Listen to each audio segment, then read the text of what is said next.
Governor போஸ்ட்ன்றத மன்னருன்றது உண்மையான மன்னராட்சி எதுனா ஆளுநர் செய்யறதா மன்னராட்சி.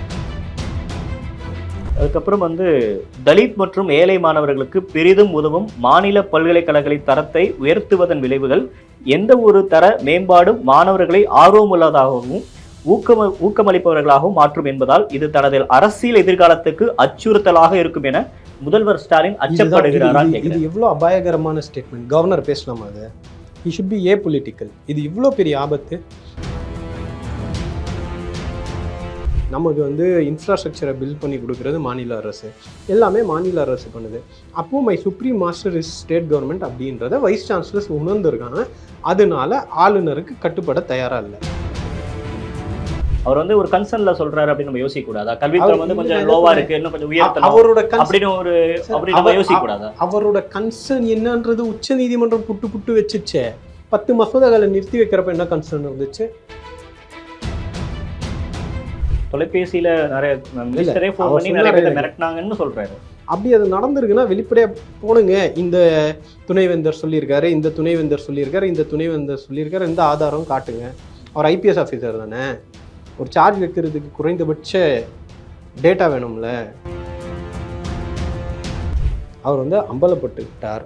அவருக்கு அதிகாரம் இல்லைன்னு புரிஞ்சதுக்கப்புறம் இது இவர் எதிர்பார்க்கலை. இந்த மாதிரி இவர் புறக்கணிக்கப்படுவார் என்று அவர் ஆளுநர் எதிர்பார்க்கவில்லை. துணைவேந்தர்கள் இவர்களை புறக்கணிப்பார்கள் என்று அவர் எதிர்பார்க்கவில்லை.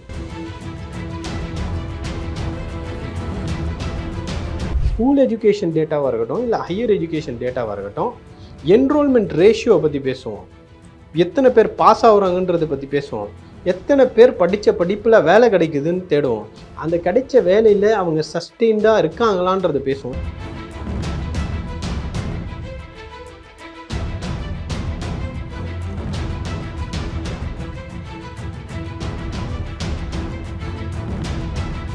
தி டிபேட் நேயர்களுக்கு வணக்கம். இன்றைய சிறப்பு நேர்காணலில் நம்மோடு இணைந்திருக்கிறார் திமுகவின் செய்தி தொடர்பாளர் டாக்டர் சையத் ஹாஃபிஸ் அவர்கள். வணக்கம். துணைவேந்தர்கள் மாநாடு 2 நாட்கள் நடக்குது. இதில் பேசின கவர்னர் ரவி நிறைய விஷயங்கள் குறிப்பிட்டு பேசுகிறாரு. குறிப்பாக தமிழ்நாட்டோட கல்வித்தரம் மோசமாக இருக்குது அப்படின்லாம் இது பண்ண முடியாமல் நேற்று ஒரு எக்ஸ்தலத்தில் ஒரு பதிவு ஒன்று போடுறாரு. தமிழ்நாட்டில் காவல்துறை ராஜாகமே நடக்குது அப்படின்னு குறிப்பிடுறாரு. அதாவது இது அப்படியே திருப்பி போடலாமா? எப்படி? இதுக்கு முன்னாடி இவர் ஆளுநராக 3 வருஷம் ஏதோ இந்த மீட்டிங்கெல்லாம் நடத்தியிருக்காரு. இந்த 3 வருஷமுமே துணைவேந்தர்கள் விருப்பமே இல்லாமல் இருந்தாங்க. ஆனால் ஆளுநர் நீங்கள் வரலன்னா உங்களுடைய கதி என்னன்னு மிரட்டினதுனால தான் இத்தனை ஆண்டுகள் துணைவேந்தர்கள் வைஸ் சான்சலர்ஸ் ஆளுநருடைய கூட்டத்துக்கு போனாங்க. இன்னைக்கு சட்டப்படி ஆளுநருக்கு அதிகாரம் இல்லைன்னொடனே அந்த ஆளுநருடைய மிரட்டல் பிடியிலிருந்து விடுபட்டதுனால துணைவேந்தர்கள் தன்னிச்சையாக அவர்களே முடிவு செஞ்சு இதுக்கு மேலே இந்த ஆளுநருடைய அட்ராசிட்டிஸ் எல்லாம் தாங்கிக்கிட்டு இருக்கணுமா, அதுதான் சுப்ரீம் கோர்ட் ஒரு ஜட்மெண்ட்டை கொடுத்துச்சுல்ல. இதுக்கப்புறம் நம்ம ஏன் போய் ஆளுநர் மீட்டிங்லாம் அட்டென்ட் பண்ணிட்டு இருக்கணும்னு ஏன் நினைக்கக்கூடாது? இல்லை, அதுக்கு என்ன ப்ரூஃப்? அதே மாதிரி அவர் சொன்னதுக்கு என்ன ப்ரூஃப்? அவர் சொன்னதுக்கு என்ன ப்ரூஃப்? அவர் திட்டமிட்டு சொல்றாரு. நிறைய பேர் ஊட்டி வரைக்கும் அங்கிருந்து மேலே வரல. நான் சொன்னதுக்கு ப்ரூஃப் இவ்வளவு நாள் போயிட்டு இருந்தவங்க இப்ப போக மாட்டேன்றாங்க. அதாவது என்ன காரணம்னு கேட்கிறாரு அவர். அதுதான் சொல்றேன். இவ்வளவு நாள் ஆளுநருக்கு தான் அதிகாரம் என்று அவர் நினைத்து கொண்டு அவர் மிரட்டி எல்லாரையும் வர வச்சுக்கிட்டு இருந்தாரு. இன்னைக்கு உச்ச நீதிமன்றம் அந்த குழப்பமான ஒரு கிரே ஏரியாவை கிளியரா கிளாரிஃபை பண்ணிச்சு. இதுதான் இல்லை, அரசு தான் இனிமே உங்களை நியமிக்கும், நீங்க அரசுக்கு தான் பதில் சொல்லக்கூடியவர்கள்ன்ற ஒரு தீர்ப்பு வந்த பிறகு ஆளுநருடைய மிரட்டல்களுக்கும் ஆளுநருடைய கட்டாயத்துக்கும் துணைவேந்தர்கள் ஆளாக தயாரா இல்லை. இல்லை, இப்போ எந்த ஒரு பவரும் இல்லாத கவர்னர் இத்தனை பேர்த்த மிரட்டி இத்தனை வருஷம் கூப்பிட்டு அதை நடத்தினாரு அப்படின்னு நம்ம எப்படி? அது வரையும் உச்ச நீதிமன்றத்துடைய தீர்ப்பு வரல. அப்போ எல்லாரும் ஒரு குழப்ப நிலையில தானே இருந்தாங்க. அது ஒரு கிரே ஏரியாவை தானே இருந்துச்சு. இதுவும் இருக்கலாம் அதுவும் இருக்கலாம் இருந்த சூழல் இன்னைக்கு மாறி இருக்குல்ல. அதனால அந்த தீர்ப்பு வந்த பிறகு ரொம்ப தெளிவாயிடுச்சு. நமக்கு சம்பளம் கொடுக்கறது மாநில அரசு, நமக்கு இன்ஃப்ராஸ்ட்ரக்சரை பில்ட் பண்ணி கொடுக்கறது மாநில அரசு, எல்லாமே மாநில அரசு பண்ணுது. அப்போது my supreme master is state government அப்படின்றத வைஸ் சான்சலர்ஸ் உணர்ந்துருக்காங்க. அதனால ஆளுநருக்கு கட்டுப்பட தயாராக இல்லை. அவங்களா உணர்ந்துருக்காங்களா இல்லை கவர்மெண்ட் சைட்லேருந்து ஒரு ப்ரெஷர் போனனால உணர்ந்துருக்காங்களா? அது ஆளுநர்கிட்ட கடிதம் இருக்குன்றார்ல, வெளியிட சொல்லுங்க. தொலைபேசியில் நிறைய மிரட்டினாங்கன்னு சொல்றாருங்க. நானும் ஏதாவது சொல்லலாம். இவ்வளவு நாள் ஆளுநர் தான் மிரட்டிட்டு இருந்தாரு, வந்தே ஆகணும்னு. வைஸ் சான்சலர்ஸ்லாம் எங்ககிட்ட புலம்பிட்டு போனாங்க, மினிஸ்டர்கிட்ட ஏன் ஆளுநர் மிரட்டுறதுனால தான் இந்த கூட்டத்துக்கு போகிறோம், இல்லைன்னா எங்களுக்கு போக விருப்பமே இல்லை அப்படின்னு துணைவேந்தர்கள் எங்ககிட்ட சொன்னாங்கன்னு நம்ம போகிற போக்கில் அடிச்சு விட முடியுமா? ஒரு அரசாங்கமாக இப்படி செய்ய முடியுமா? அப்படி அது நடந்திருக்குன்னா வெளிப்படையாக போடுங்க. இந்த துணைவேந்தர் சொல்லியிருக்காரு, இந்த துணைவேந்தர் சொல்லியிருக்காரு, இந்த துணைவேந்தர் சொல்லியிருக்காரு, இந்த ஆதாரம் காட்டுங்க. அவர் ஐபிஎஸ் ஆஃபீஸர் தானே, ஒரு சார்ஜ் வைக்கிறதுக்கு குறைந்தபட்ச டேட்டா வேணும்ல, ஒரு எவிடன்ஸ் வேணும்ல, ப்ரைமா ஃபேசி வேணும்ல. இவர் சும்மா இப்படி சொல்லிட்டாரு போயிட்டு போகிற போக்கில் இவர் போயிட்டே இருந்தாருன்னா அப்புறம் ஒரு பொறுப்பு இல்லாமல் ஆளுநர் செயல்படுறதானே அர்த்தம். தமிழ்நாட்டோட கல்வித்தரம் வந்து இங்க ரொம்ப குறைவா இருக்கு, இங்க வந்து கல்வித்தரத்தை மேம்படுத்த மாட்டேன்றோம் அப்படின்ற விமர்சனத்தையும் முன்வைக்கிறார். அதாவது இது ரொம்ப இந்தியா ஃபுல்லாக சுற்றி பார்த்தவங்களுக்கு தெரியும். தமிழ்நாட்டுடைய கல்வித்தரம் சரியா இல்லை அப்படின்னு ஒருத்தர் சொல்கிறாருன்னா, மேம்படுத்த தயாராக இல்லை அப்படின்னு சொன்னார்னா, அவருடைய நாலேஜ் இந்த ஃபீல்டில், கல்வியினுடைய அந்த அந்த இடத்துல, அந்த ஃபீல்டில், அந்த துறையில் அவருடைய நாலேஜ் என்ன, அவருக்கு என்ன புரிதல் இருக்குன்றதை நம்ம புரிஞ்சிக்க முடிக்கலாம். அதாவது சமீபத்தில் ஒரு ஏசர் ரிப்போர்ட்டை வச்சு தான் வந்து பேசிக்கிட்டு இருக்காங்க. ஏசர் ரிப்போர்ட்டுன்றது கிராமப்புற மாணவர்களுடைய கல்வித்தரம். தமிழ்நாடு வந்து 60% கிட்டத்தட்ட அர்பனைஸ்டு, இப்போ இருக்கிறது 40%. அதுவும் பல லட்சம் கிராமங்கள் இருக்கக்கூடிய இடத்துல ரொம்ப குறைந்த எண்ணிக்கையில் பள்ளிக்கூடங்களில் எடுக்கப்பட்டது. அது வந்து அந்த அந்த மெத்தடாலஜியே எல்லாரும் இன்னைக்கு கொஸ்டின் பண்ணிட்டு இருக்கிறப்போ அதை வச்சுக்கிட்டு இவ்வளோ பேசிக்கிட்டு இருக்கிறதுன்றது ஏற்றுக்கவே முடியாத ஒன்று.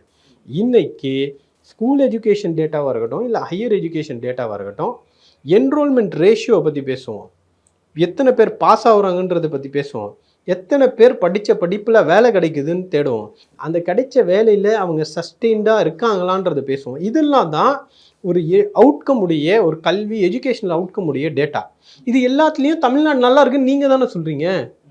ஒன்றிய அரசு கொடுக்கக்கூடிய டேட்டால ஜிஆர் நல்லா இருக்கு.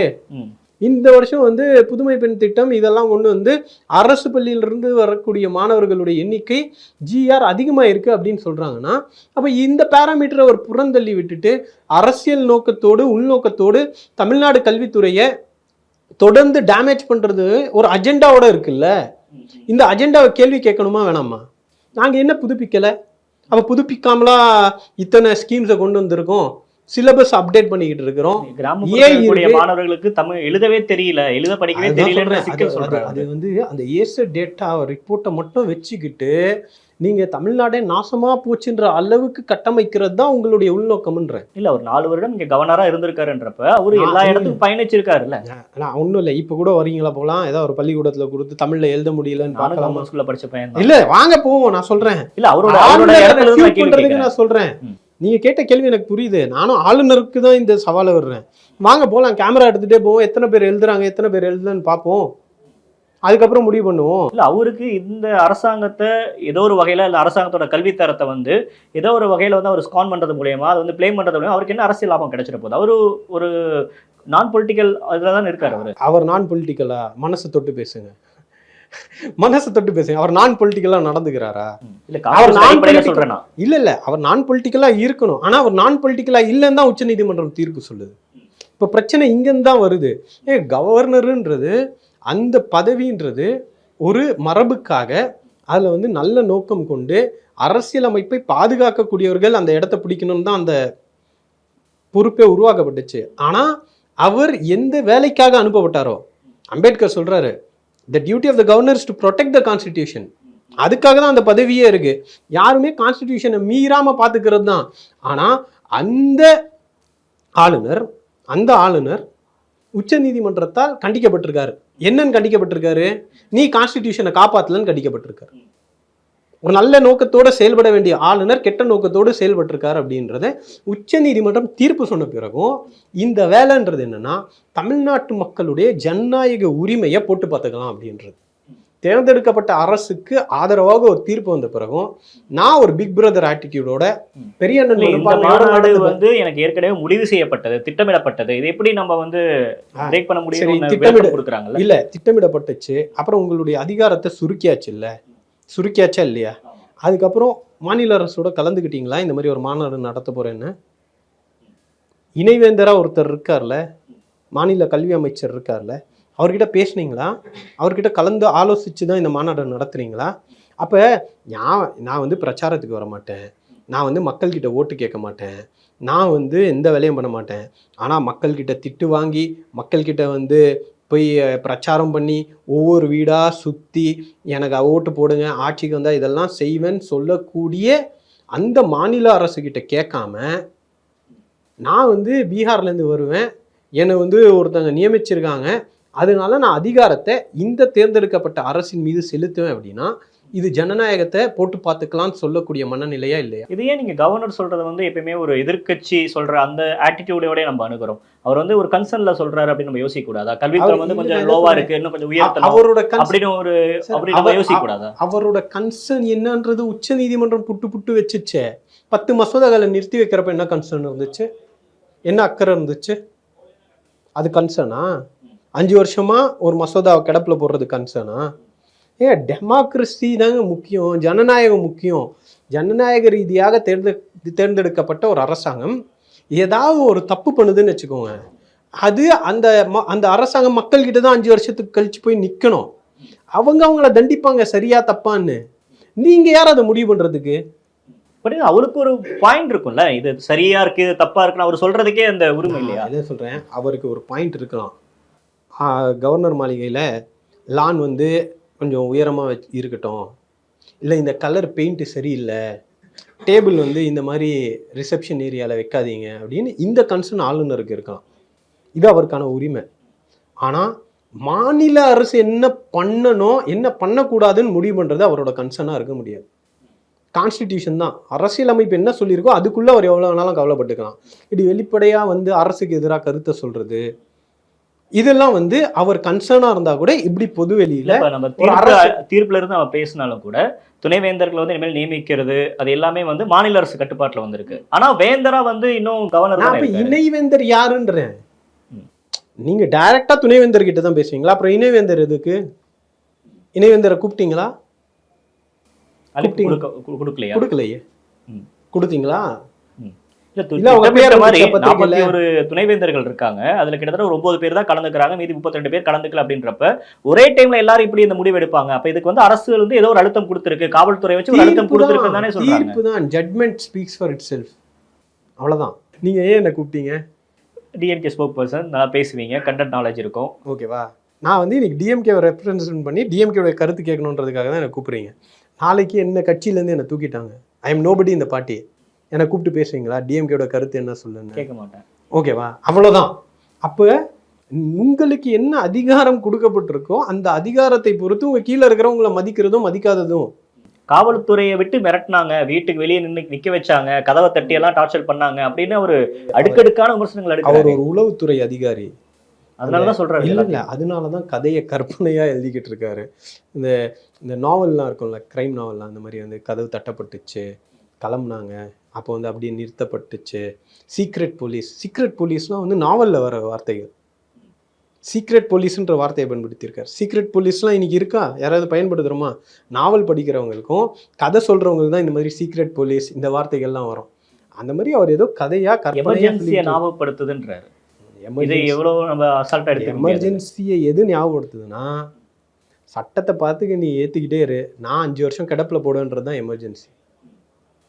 மக்கள் ஜனநாயகத்தை மதிக்க மாட்டேன்றது தான் எமர்ஜென்சி.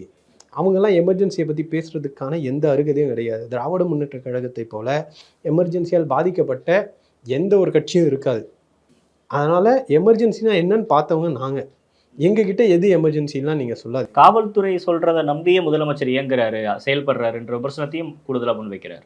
காவல்துறை சொல்கிறது மக்களால் தேர்ந்தெடுக்கப்பட்ட மக்களை சந்திச்சுக்கிட்டு இருக்காரு. ஒரு சிஸ்டம் இருக்குது, எல்லாமே கேட்டுக்கிட்டு இருக்கிறோம். நீங்கள் எங்கள் மேலே குற்றச்சாட்டு வைக்கிறீங்கள, உச்ச நீதிமன்றத்துடைய கேள்விகளுக்கு என்ன பதில் சார்?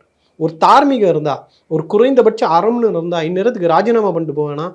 இல்லை உங்களை தான் நியமித்தவங்க போதுங்க, உங்களால் வந்து நாங்கள் வந்து கண்டனத்துக்கு உள்ளாக முடியாது, நீங்கள் தயவு செய்து பதவியை காலி பண்ணுங்கன்னு சொல்ல வேணாம்? ஏற்கனவே உங்களுடைய டென்யூர் முடிஞ்சிச்சு இல்லை, 5 வருஷம் நீங்கள் கவர்னராக முடிச்சிட்டீங்க, நீங்கள் கிளம்ப வேண்டியதானே உங்களுடைய வேலை. அதை விட்டுட்டு இங்கே உட்காந்துட்டு என்ன பண்ணிட்டு இருக்கீங்க? After being condemned by the supreme court உங்களை பல கேள்வி கேட்டதுக்கப்புறமும் நீங்கள் இப்படியே தொடருவேன் அப்படின்னா, அப்போ நீங்கள் எதை மதிக்கிறீங்க? கான்ஸ்டிடியூஷனை மதிக்கிறீங்களா? உச்சநீதிமன்றத்தை மதிக்கிறீங்களா?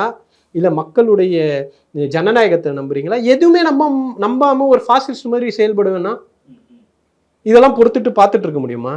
இதுல முக்கியமா இன்னொரு அந்த எக்ஸ்தலத்துல அவர் போறதுல சொல்றாரு, மாநிலத்துக்குள் ஒரு கல்வி மாநாட்டில் கலந்து கொள்ள துணைவேந்தர்களுக்கு கல்வி சுதந்திரம் இல்லையா அப்படின்னு கேட்கிறாரு. ஒரு மாநிலத்துல ஒரு மீட்டிங் நடக்குது, கல்வி வந்து மேம்படுத்தணும் அப்படி நடத்தக்கூடிய மீட்டிங்ல கூட நீங்க இதை கலந்துக்க விடல அப்படின்னா இது பேர் என்ன ஜனநாயகம்? இது இங்கிலீஷ்ல ஒரு ஃபேஸ் சேவிங்னுவாங்க.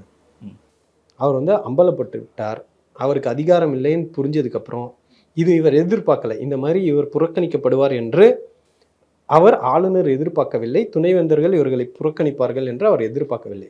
அது நடந்தோடனே ஏதாவது ஒரு காரணத்தை சொல்லி ஆகணும், ஏதாவது ஒரு சப்பக்கட்டு கட்டி ஆகணும். அதனால பழியை தூக்கி தமிழ்நாடு அரசு மேலே போடுறாரு. அதுக்கப்புறம் வந்து தலித் மற்றும் ஏழை மாணவர்களுக்கு பெரிதும் உதவும் மாநில பல்கலைக்கழகங்களின் தரத்தை உயர்த்துவதன் விளைவுகள் எந்த ஒரு தர மேம்பாடும் மாணவர்களை ஆர்வமுள்ளதாகவும் ஊக்கமளிப்பவர்களாகவும் மாற்றும் என்பதால் இது தனது அரசியல் எதிர்காலத்துக்கு அச்சுறுத்தலாக இருக்கும் என முதல்வர் ஸ்டாலின் அச்சப்படுகிறாரா? இது எவ்வளவு அபாயகரமான ஸ்டேட்மெண்ட். கவர்னர் பேசலாமா? அது he should B A political. இது இவ்வளோ பெரிய ஆபத்து. இப்போ இங்கே தரம் சரியில்லைன்னா உங்கள் என்ஐஆர்எஃப் ரேங்கிங்கில் ஏன் சார் தமிழ்நாடு அரசுடைய பல்கலைக்கழகங்களுக்கு மதிப்பெண் கொடுக்குறீங்க? சரியில்லைன்னு சொல்லுங்கள். தமிழ்நாட்டுடைய உயர்கல்வி என்ஐஆர்எஃப் ரேங்கிங்கில் மாநில பல்கலைக்கழகங்கள் சரியில்லைன்னு சொல்லுங்கள். நீங்கள் ஒரு பக்கம் இந்தியாவில் தரம் நல்லா இருக்குன்னு எங்கள் பல்கலைக்கழகங்களில் சொல்லிடுவீங்க, ஆனால் எங்களுடைய பல்கலைக்கழகங்களுடைய தரத்தை உயர்த்துவதற்கு நீங்கள் கவலைப்படுறீங்களா? உண்மையிலே கல்வியை பற்றி கவலை இருந்தால் மும்மொழி கொள்கையை தமிழ்நாடு அரசு ஏற்றுக்கொள்ளவில்லை என்றாலும் அவர்களுக்கு தர வேண்டிய நியாயமான நிதியை தருவேன்னு முதல்ல அந்த 2200 கோடி ரூபா ரிலீஸ் பண்ண சொல்லுங்க. அதை பற்றி வாய் திறந்தாரா? அவர் சொல்லட்டுமே. அவர் தமிழ்நாடுடைய ஆளுநர் தானே. தமிழ்நாடுடைய அரசுடைய குரலாக இங்கே இருமொழி கொள்கையை தான் நீடிக்கும், அதை தடுப்பதற்கு அதை எதிர்ப்பதற்கு பாஜகவுக்கு உரிமை கிடையாது. அதுவும் எல்லை கடந்து போய் தமிழ்நாடு அரசுக்கு வர வேண்டிய அந்த கல்வி நிதியை தடுத்து வைத்தது அநீதி அநியாயம்னு ஆளுநர் பேசியிருந்தாருன்னா அவர் தமிழ்நாட்டுடைய கல்வியின் மீது, ஏழை மாணவர்கள் மீது, தலித் சமூகத்தின் மீது அவர் அக்கறை கொண்டதாக நம்ம எடுத்துக்கலாம். ஆனால் அவங்க எல்லாம் தப்பும் பண்ணுவாங்களாம், அவங்க பணத்தை கொடுக்க மாட்டாங்களாம். ஆனால் அவங்கள நோக்கி கேள்வி கேட்காம தமிழ்நாடு அரசு தலித்துக்கு எதிரானவர்கள்னு திருப்பக்கூடிய அபாய அரசியல் செய்யக்கூடிய ஒருத்தரை என்ன பேசுறது? and he should be apolitical. Governor should be apolitical. ஆனால் அவர் என்ன பண்றாரு? பாலிடிக்ஸ் பிளே பண்றாரு. அது எந்த அளவுக்கு ஒரு தரம் தாழ்ந்த ஒரு அரசியலை பண்ணிக்கிட்டு இருக்காரு. மாநில அரசோட இணைந்து செயல்படதான் விரும்புறேன்லாம் அவர் கடந்த காலங்களில் பேசியிருக்காரு. அவர் பேசுற மாதிரி சரி. அந்த சட்டமன்றத்தில் வந்து உரையை படிச்சுட்டு போயிருந்துருக்கோம் ஃபர்ஸ்ட். அதை நான் படிக்க மாட்டேன்லாம் சொல்லக்கூடாது, வெளிநடப்பெல்லாம் பண்ணக்கூடாது. ஒரு செரிமோனியல், ஒரு சம்பிரதாய நடவடிக்கையை கூட தமிழ்நாடு அரசு சொல்கிற மாதிரி செய்ய மாட்டேன்றவர் தமிழ்நாடு அரசோடு சேர்ந்து செயல்படுவார் அப்படின்னு அவர் சொல்கிறத மக்கள் ஏற்றுப்பாங்களா? இப்போ அவர் ஆரம்பத்திலிருந்து பேசின ஒன்று தான், கல்வி வந்து இங்கே சரியில்லை, இங்கே வந்து மாணவர்கள்ட்ட வந்து ஜாதிய மோதல் வந்து அதிகமாக இருக்குது, கல்வி தரத்தை மேம்படுத்த மாட்டேன்றாங்க, மும்மொழி கொள்கை அவசியம் அப்படின்னு சொல்லிட்டு கவர்னர் ரவி வந்து கல்வியை வந்து டார்கெட் பண்ணி பேசுகிறாருல்ல, அதற்கான அவசியம் என்ன நினைக்கிறீங்க? அதுக்கான தேவை என்ன? அவருடைய அரசியல் அதாங்க, வேற என்ன பண்ண முடியும்? கல்வியை நோக்கி தான் இங்கே தமிழ்நாட்டுடைய அரசியல் இருக்குது. அந்த உரிமை மறுக்கப்பட்டதுலேருந்து தான் இங்கே சமூக நீதி அரசியலே தொடங்குது. கல்வியிலேருந்து தான் தமிழ்நாட்டுடைய அரசியலே தொடங்குது. நீங்கள் நீதி கட்சி காலத்துலேருந்து கல்வியில் இடஒதுக்கீடு தான் கேட்டாங்க, படிக்கிறதுக்கான வாய்ப்பு கேட்டாங்க. அது மறுக்கப்படுறப்ப தனியாக ஹாஸ்டலை உருவாக்குனாங்க. அப்போ சமூக நீதி மண்ணில் கல்வியிலேருந்து தான் பிரச்சனைகள் ஆரம்பிக்குது. எஜுகேஷன்லேருந்து தான் வருது. எஜுகேஷனும் ஒரு மொழி திணிப்புடைய எதிர்ப்புலேருந்து தான் தமிழ்நாடு வளருதுன்றப்ப அவரும் அந்த அரசியலை தான் எடுத்தாகணும் இந்த மண்ணில். அதனால அவர் எடுக்கிறாரு. அப்போ அவர் நியாயமான கேள்விகள் இங்கே கல்வி மறுப்பதற்கான சூழலை உருவாக்கக்கூடிய பாஜக கிட்ட கேட்கணும். நான் திரும்ப ஒரு பாயிண்ட் சொல்கிறேன் சார், சமகர சிக்ஷா ஃபண்டு ஏன் கொடுக்க மாட்டேன்றீங்க? இங்கே அவரே சொல்கிறாருல, தமிழ்நாட்டில் வந்து தரம் சரியா இல்லை, அவருடைய வாதப்படி படிக்க முடியல, தமிழே ஒழுங்காக படிக்க மாட்டேன், அவங்கள கூப்பிட்டு வந்து ஹிந்தி படின்றது எந்த விதத்தில் சார் நியாயம்? அந்த புரிதல் வேணாம் அவருடைய கருத்துக்கு. இங்கே தமிழ் படிக்கிறதுக்கே கஷ்டப்படுற மாணவர்கள்கிட்ட மும்மொழியை திணிக்கிறது எவ்வளோ அபாயம்ன்ற அவருடைய மனசாட்சிக்கு புரிஞ்சிருக்கணும்ல அவருடைய கூற்றுப்படி. அதுக்கு அப்போ பாஜகவை பார்த்து தானே அவர் கேள்வி கேட்கணும். ஆனால் ஏன் தமிழ்நாடு அரசை பார்த்து கேள்வி கேட்குறேன்? இதனால தான் அவர் பொலிட்டிக்கலி இன்க்ளைண்டாக இருக்காரு, அவர் அரசியல் சார்பாக இருக்காரு. அது கவர்னருக்கு அழகில்லை அப்படின்றது தான் நாங்கள் வைக்கிற வாதம். இப்போ தொடர்ந்து கவர்னருக்கும் திமுக அரசுக்குமான மோதல், கவர்னருக்கும் தமிழ்நாடு அரசுக்குமான அந்த மோதல் தொடர்ந்து நீடிச்சுக்கிட்டே இருக்கு இல்லையா? இப்போ உச்சநீதிமன்றம் நம்ம முதல்ல இது கவர்னருக்கும் தமிழ்நாடு அரசுக்குமான மோதல் கிடையாது, கவர்னருக்கும் திமுகவுக்குமான மோதல் கிடையாது. இது கவர்னருக்கும் அரசியல் சாசனத்துக்குமான மோதல். ஆளுநருக்கும் ஜனநாயக உரிமைக்குமான மோதல். இதுல திமுக ஒரு பார்ட் பிளே பண்ணுது. தமிழ்நாடு அரசுல திமுக இருக்கிறதுனால இது முன்னெடுத்துட்டு செல்லுது. அதனால இந்த பாயிண்ட் ஃபர்ஸ்ட் புரிய வைங்க. It's not a problem between DMK and the governor. It's a problem between the governor and the constitution. It's a problem between the governor and the democratic principles. இதுதான் இதோடைய பிரச்சனை. இதை முன்னெடுத்துட்டு போறது நாங்க. அப்ப நான் கேள்வி மாத்தி கேட்கிறேன். அரசாங்கத்தோட ஒரு மோதல் போக்கு கடைபிடிக்கிறார்கள். ஈவன் அது சுப்ரீம் கோர்ட் தீர்ப்புக்கு எகென்ஸ்டாவா அவர் செயல்படுறாரு. History, that is his personality. அவையே நாகாலாந்து விரட்டி அடிக்கிறாங்க. இவர் விரட்டப்படும் போது அங்க கொண்டாட்டம் நடந்துச்சா இல்லையா பத்திரிகையாளர்கள்? ஏன் அதை பண்றாங்க? அப்போ அவர் ஒரு மனநிலையில இருக்காரு. கவர்னர் போஸ்ட்ன்றத மன்னருன்றது உண்மையான மன்னராட்சி எதுனா ஆளுநர் செய்யறதா மன்னராட்சி. ஜனநாயகத்துல குறைந்தபட்ச கிரெடிபிலிட்டி இருக்கணும், பொறுப்பெடுக்கணும். பொறுப்பெடுக்க மாட்டார். ஆனா அதிகாரத்தை மட்டும் பயன்படுத்துறது இருக்குல்ல, அது ஜனநாயகத்துல ஆபத்து. இப்போ முதலமைச்சரா ஒரு அதிகாரத்தை பயன்படுத்துறப்ப அவர் பொறுப்புள்ளவரா மாறுறாரு, மக்களுக்கு பதில் சொல்லக்கூடிய இடத்துல இருக்காரு, மீண்டும் தேர்தலை சந்திக்கக்கூடிய இடத்துல இருக்காரு. அவருடைய பிரதிநிதிகளாக இருக்கக்கூடிய எம்எல்ஏக்கள் மக்களை சந்திக்கிறாங்க, அவர்கள் தேர்தலை சந்திக்கிறாங்க. அப்ப ஜனநாயகத்துல அதிகாரத்தில் இருக்கிறவனுக்கு பொறுப்பு இருக்கணும்.